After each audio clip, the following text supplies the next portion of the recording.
Good evening, everyone. My name is Sanjeev.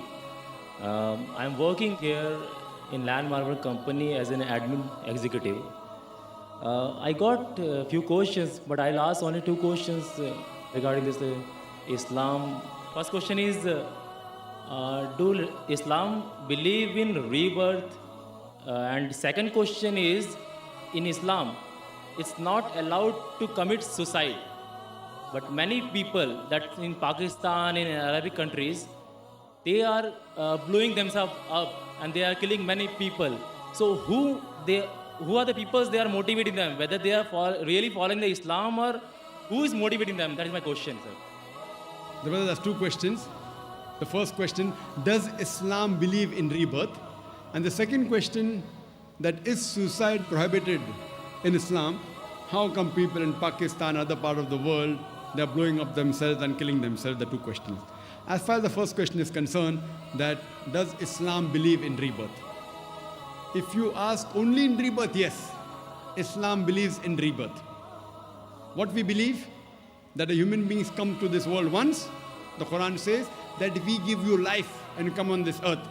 Then we cause you to die and then we resurrect you again in the next life. This is exactly what is mentioned in the Vedas. If you read Rig Ved, book number 10, it speaks about Punar Janam. Punar means next, Janam means life. So the Ved speaks about Punar Janam, about the next life. But unfortunately, most of the Hindus, they misunderstand the meaning of Punar Janam. Punar means next, Janam means life. We believe in the next life. You say Punar Janam, you say rebirth, we have no problem. But most of the Hindus, they believe in a philosophy known as samsara. It's a Sanskrit word, samsara, which means birth, death, birth, death. A cycle of reincarnation, a cycle of birth, death, birth, death, birth, death. This cycle of birth, death, or samsara or reincarnation is nowhere to be found in the Vedas. What they quote is a verse of Bhagavad Gita, chapter number 2, verse number 22, which says that like a human being takes off the old clothes and puts on new clothes, same way the soul throws away the old body and puts on the new body. As far as this is concerned, I have got no objection with the Bhagavad Gita. It's further mentioned even in the Upanishads that like a caterpillar walks up a grass of blade, it jumps onto the new grass, I have got no problem. Now, as far as the scriptures are concerned, if you take the literal meaning of the Ved, which does not speak about the cycle of birth, death, but only speaks about Punarjanam, next life, Islam speaks the same. But most of the scholars of Hinduism, they could not understand that how can a human being be born with some congenital defect? How can he be born as a handicap? Some are born healthy, some are born handicapped, some are born in rich family, some are born in poor family. So they thought this was injustice. So how could God be unjust? Therefore they propounded the theory of samsara, which is nowhere to be found in the Vedas. The Vedas are considered as the highest Hindu scriptures. In the Hindu scriptures, you have the Smriti and you have the Shruti. Smriti means scripture written by the human beings, and Shruti are the Vedas and Upanishads considered to be the word of God. Now, because they could not justify why some people are born in rich family, some in poor family, some are born healthy, some with congenital defect, they propounded this theory of samsara. As far as Islam is concerned, Allah says in the Quran, in Surah Mulk, chapter number 67, verse number 2, Allazi khalaqal mauta wal hayata. It's Allah who has created death and life to test which of you is good in deeds. This life you're leading is a test for the hereafter. And we believe that every child is born sinless, is born masoom. Irrespective whether he is born handicapped or healthy, whether rich family, poor family, all these things are a test for the human beings. As Allah says in the Quran, in Surah Baqarah, chapter number 2, and Surah Anfal, chapter number 8, verse number 28, He says that surely we will test you with fear and hunger, with loss of life, and loss of what you have earned. It's mentioned in Surah Anfal chapter number 8, verse number 28, that your children and your wives are a test for you. Now here we realize that the Quran says your children are a test for you. Now if a child, suppose, is born handicapped, it's a test for the parents. The parents may be very good, they may be pious, maybe Allah wants to test them more. After giving them a child which is handicapped, yet do they have faith in Allah or not? It's a test. So whenever any calamity befalls any human being, it's either a punishment or a test. Whenever any good thing happens in your life, it's either a reward or it's a test. That does not mean if something bad happens, it has to be a punishment. It can be a punishment, it can be a test. If something good happens in your life, it can be a reward or it can be a test. So here Almighty God is testing the parents, that do they have faith in Almighty God? So if a handicapped child is born, the parent may be an average Muslim, and if he says, oh, why my child only has to be born handicapped, why my child has to be born with a congenital heart disease, Allah is testing them.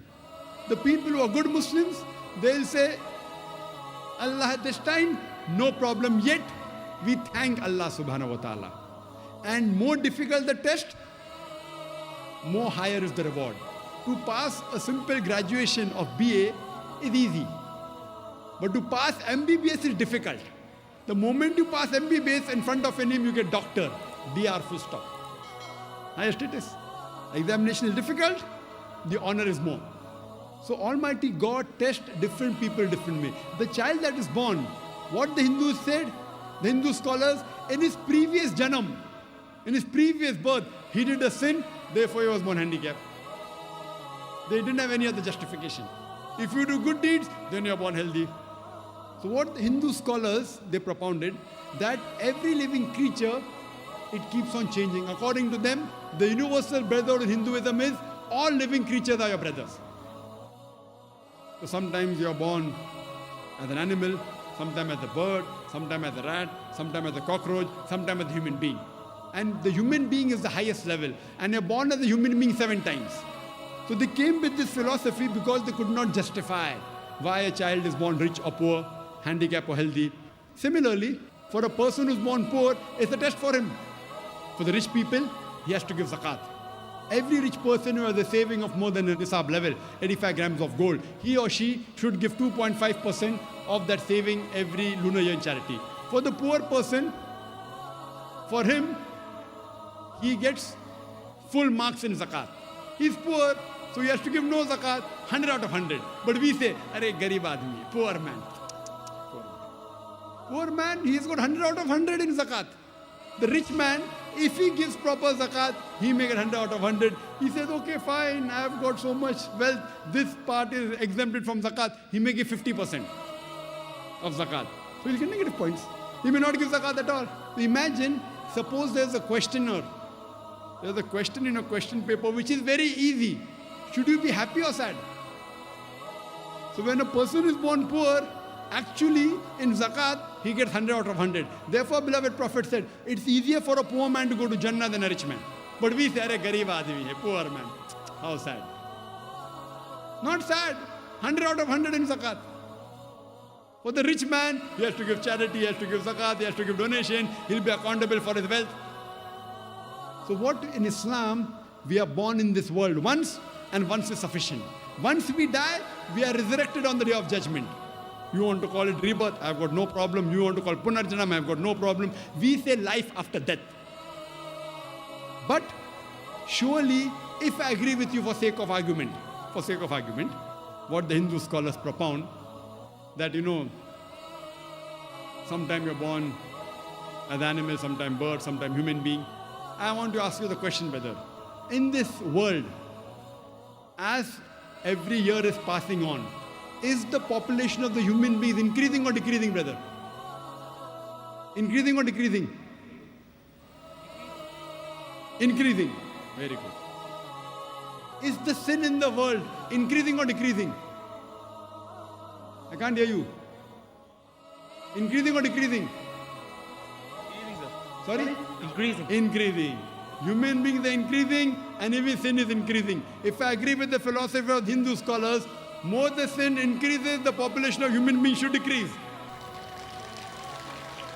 So therefore, I believe in going to the higher scriptures, Vedas. When I talk, which I had given the talk earlier in Chennai, during the first peace conference, that was in 2004, similarities between Islam and Hinduism. And there I showed and compared that even in Vedas it speaks about one God, no idol worship, and everything. So what is common between the scriptures we follow? So this, the cycle of samsara, birth, death, is nowhere to be found in the Vedas. It's the philosophy of the Hindu scholars to justify, because they could not justify why human beings are born poor or healthy, which I've given you the answer in Islam. As far as the second question is concerned, that is suicide haram in Islam, is it prohibited? If yes, then why do people commit suicide? Is somebody instigating them? Suicide bombing? The Quran says in Surah Baqarah, chapter number 2, verse number 195, that do not make your own hands the cause of your destruction. So according to the Quran, committing suicide is haram, it is prohibited. So as far as committing suicide, it is prohibited. As far as killing any other innocent human being, the Quran says in Surah Ma'idah, chapter number 5, verse number 32, that if anyone kills any other human being, whether it be a Muslim or non-Muslim, unless it be for murder or for spreading corruption in the land, it is as though he has killed the whole of humanity. And if anyone saves a human being, it is as though he has saved the whole of humanity. So killing any innocent human being, whether it be a Muslim or non-Muslim, it is prohibited in Islam. So if anyone, whether he puts a bomb without killing himself or with killing himself, if he kills an innocent human being, it is prohibited. So as far as killing innocent human being is concerned, it is prohibited. If you use it as a strategy of war, you know, the Japanese used to do the suicide, Initially, where do you get suicide bombing from? According to a professor who wrote a book, Dying to Win in America, he says that the first people who did suicide bombing were the LTT, Tamil Tigers. But yet the blame is put on Muslims. I don't know why. It's the media. Have you ever heard of any Muslim doing suicide bombing? It was first the LTT and then the Americans. And maybe some of the Muslims, black sheep may have picked up. But who were the originators? But yet when suicide bombing comes, the terrorists are labeled as Muslims. In Chennai a few years back, I had also given a talk on terrorism and jihad, an Islamic perspective, where I've described in detail about this answer of suicide bombing as far as Islamic perspective is concerned. But killing innocent human being and committing suicide is haram. Hope that answers the question.